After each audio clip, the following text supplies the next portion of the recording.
এ যেন চাঁদপুরের খুদে মেসি।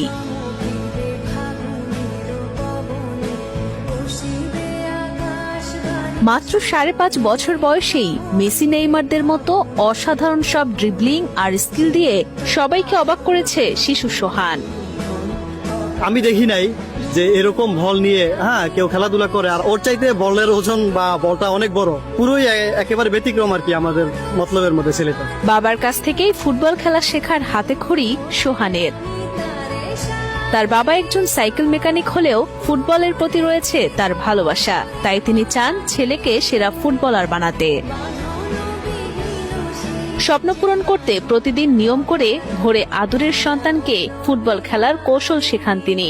এই অল্প বয়সেই হেডিং, ড্রিবলিং, স্কিল, বল কন্ট্রোলিং এর মতো ফুটবল খেলার বিভিন্ন কৌশল একে একে রপ্ত করেছে শিশু সোহান। খেলাধুলা আমার ছেলেকে আমি নিজেই শিখি, এমনকি ওরা চাই বাংলাদেশের একদিন ভালো ফুটবলার বাংলাদেশের যাতে নাম হয়।